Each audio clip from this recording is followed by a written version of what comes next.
Today's lesson I'm going to show you 4 exotic dominant 7 scales. So these are types of scales that you can play over a dominant 7 chord. So these 4 scales are going to be the Lydian Dominant scale, the whole tone scale, the diminished scale, and finally ending with the altered scale.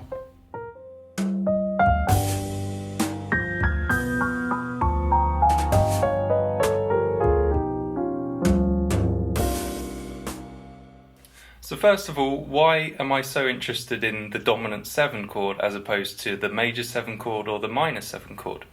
Well, most of jazz is built of 2-5-1 chord progressions. So a 2-5-1 in C major would be D minor 7, G dominant 7, ending on C major 7, 2 chord, the 5 chord, the 1 chord. The scale that you could play over all 3 of these chords would be C major, since it's a 2-5-1 in C major. All 3 chords are taken from C major. And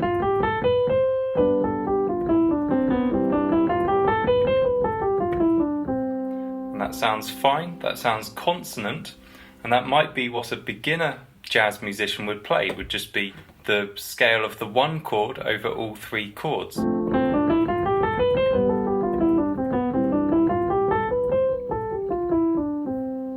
However, this doesn't sound very sophisticated. It's not something that an advanced jazz musician would play. And basically, to create a sophisticated sound in jazz, you want to change scale with pretty much every new chord. And when you change scale, basically you're changing key.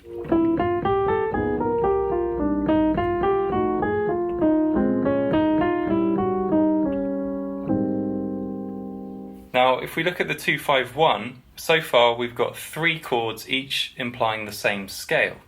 So if we want to change scale, what would be the most efficient way to change things up?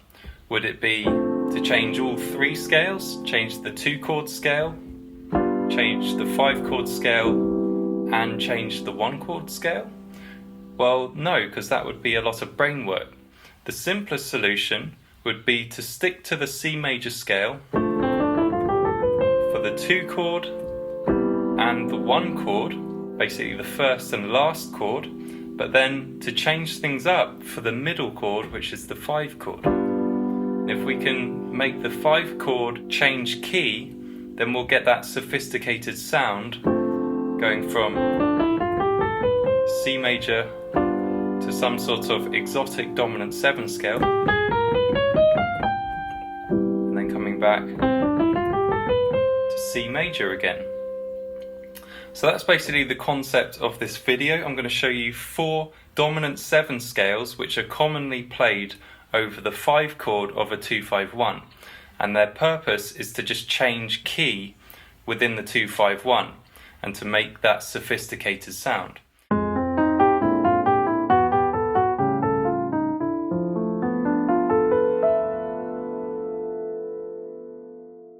So first up we have the Lydian Dominant scale. Now I'm going to show you each of these scales to start with, starting from C, because I'm a firm believer that the best way to learn scales is to line every new scale that you learn up to start from the same note.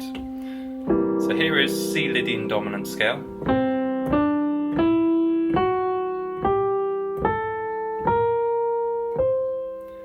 It's basically the dominant scale. This is called the dominant scale, also known as the Mixolydian mode. But then it has this sharp 4. So now let's apply this scale to our 2-5-1 in C major. So over D minor 7 we're fine playing C major. Then over G dominant 7 play this Lydian Dominant scale, G Lydian Dominant scale, and then go back to C major for the final chord.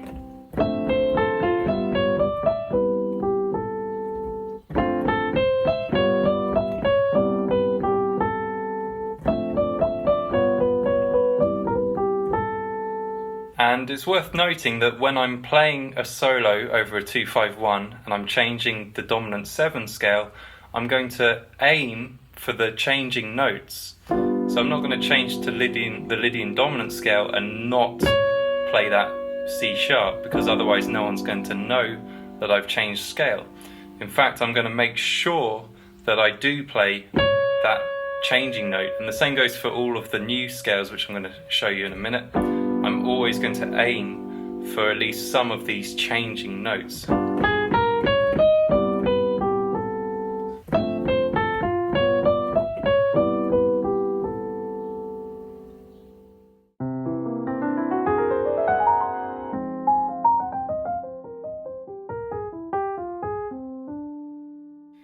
Okay, so next up we have the whole tone scale.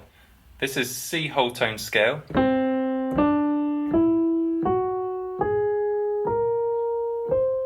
It's just a series of whole tones,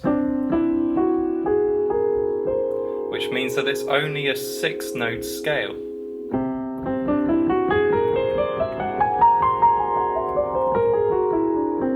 It has this wonderful dreamy sound. It's often used in films when someone goes into a daydream.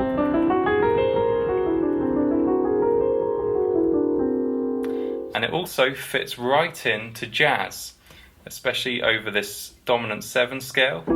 So you'll actually have to make it a sharp 5 to fit with this new scale. So we'll have C7 sharp 5. So you're going to have to basically reharmonize the 5 chord to go from just C7 to C7 sharp 5. So now let's apply this to our 2-5-1 in C major, which means we're going to play G whole tone scale over the G7 chord.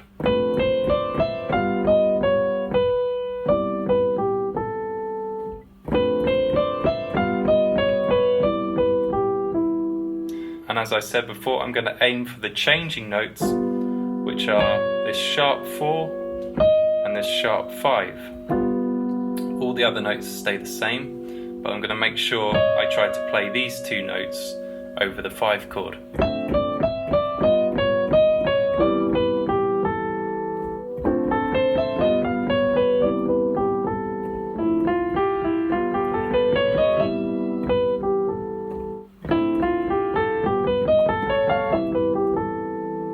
And interestingly, the whole tone scale, it's just 2 augmented chords, so you can do sort of patterns with that.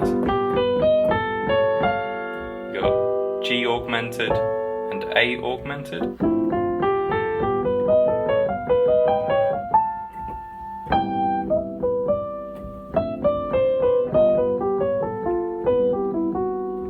You can also play this whole tone scale in thirds. Sounds quite nice.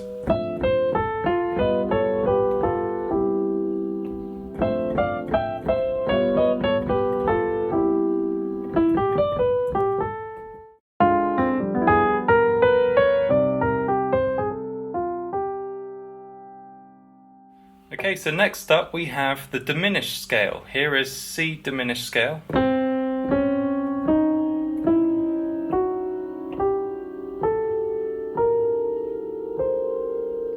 Sounds quite creepy on its own in this context, but basically it's a repeating pattern, as was the whole tone scale. The whole tone scale is just a load of whole tones.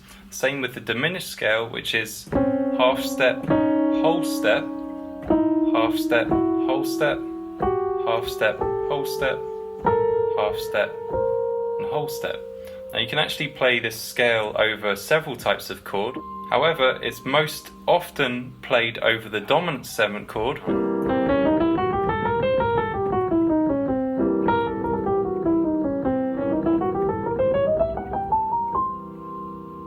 So let's apply this to our 2-5-1 in C major. It means that over the G7 chord we're going to play G diminished scale.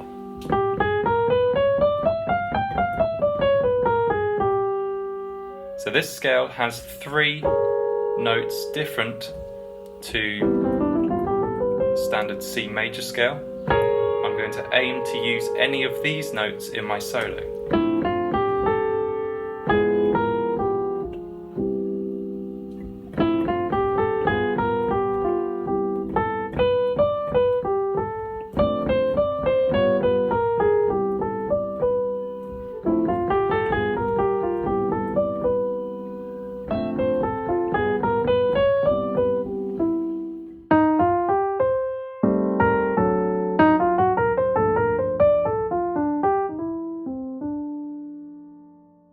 And finally, we come to the most complicated type of dominant 7 scale, which is the altered scale. So over C dominant 7, you can play C altered scale, which is.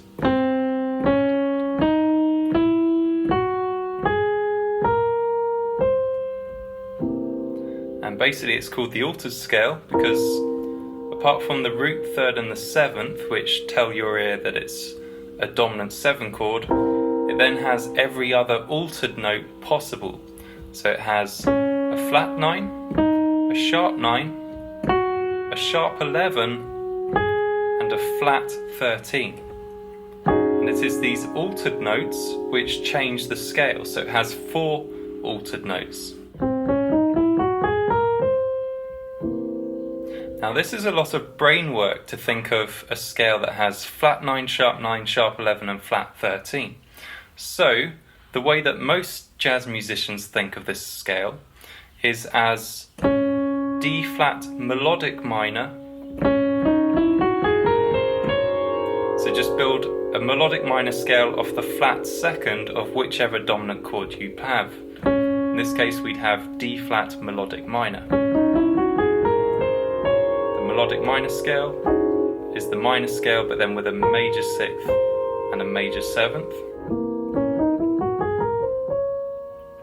So let's apply the altered scale to our 2-5-1 in C major. It means that over G dominant 7 we're going to play G altered scale, but I could simplify my thinking, just try to play the A flat minor. If I can do that, then I'll create all the sophistication that I need with minimum brain work.